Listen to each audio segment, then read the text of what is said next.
Hey there, quick note before we dive in. What you're watching right now is a lesson from one of my courses that I've decided to release completely for free here on YouTube so you don't have to pay a dime. So instead of asking you to buy my course, if you want to show your appreciation, here's a couple of things that you can do. Like this video, share this video, subscribe to my channel. These small actions tell YouTube to share my content with more people, which is a huge help. Also, feel free to check out my recommended equipment links in the description below. If you do purchase equipment from these links, I do get a small commission at no extra cost to you whatsoever. Or if you want to, you can leave me a super thanks or even just hit play on one of my playlists. I know it sounds silly, but if you just hit play on one of my playlists and let it play in the background, even if you're not paying attention, it tells YouTube, hey, people are watching these videos. I'm going to push it out to more people. So even if you just want to do that, I would love it. I would appreciate it so much. And then lastly, if you're looking for more personalized help, I do offer private coaching that you can find in the description of this video. Either way, I really appreciate you, whether you choose to do one of these things or not. Just by simply watching this video, it means a lot to me. Thank you so much. Now, let's get to the lesson. All right, so here we have a large diaphragm condenser microphone. This is the Rode NT1.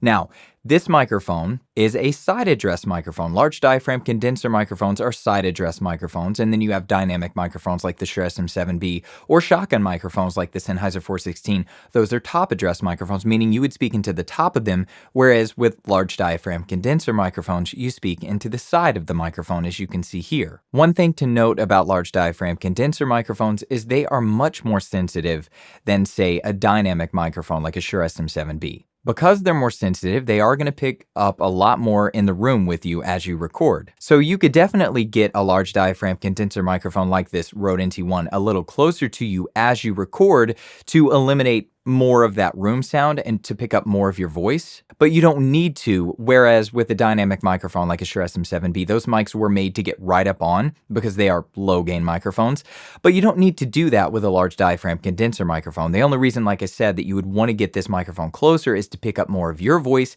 so that you hear less of that room sound, which can potentially sound kind of boxy. So really all you need to do here is, you can see I've got this microphone upside down and I'm making sure that the side of the microphone that I'm supposed to speak into is pointed to my mouth. So if I tied a string from the end of this mic, it would go from the mic to my mouth, which means my mouth is in focus. I like to use photography as my example to explain this. So if I was a photographer and I was hired to take some headshots of people, I would, I don't need to be right in front of those people to make sure that their eye or their face was in focus. I could be off to the left or the right or above them or below them. As long as the camera's pointed to their face, it's going to track their eye or their face and it's going to be in focus. And that's the same with a microphone. I could have this microphone upside down. I could have it right side up. I could have it off to the left, to the right, below me, above me, whatever. But as long as the side that I'm supposed to speak into is pointed to my mouth, I'm going to be in focus and everything's going to be great. But like I said, I'm not speaking it to the top of the microphone because this is a large diaphragm condenser. I'm speaking it to the side. I have it upside down, but like I said, you could have it right side up. Totally up to you, totally up to personal preference, what you like in the frame or in the video that you're shooting, what looks best to you, what's the most comfortable to you, whatever works for you. So I could have this microphone closer, and now it's going to pick me up more than the room. I don't have to speak as loud as I had to speak before, but I'm going to go ahead and I like to have it a little further back than that. So if I'm doing a large diaphragm condenser, I do like to have the mic a little further away from me. And that is one thing I will say I don't like a ton about dynamic microphones. I don't like having it right up on me, but that is the best way to get the best out of a dynamic microphone. But this is a large diaphragm condenser mic, and you don't have to get right up on it like I was saying. But really, when it comes to large diaphragm condenser microphones, that's about it. I have the microphone upside down. Make sure you're speaking into the right side of the microphone. You can have it 45 degrees off from you. You could even, I've seen people do this, where they have the microphone right here, and it's like almost right beside them. I wouldn't personally do this, but again, as long as the microphone's pointed to your mouth, you're in focus and that's totally fine. You can do this, that's totally fine. You don't have to have the microphone at a 45-degree angle if you don't want to.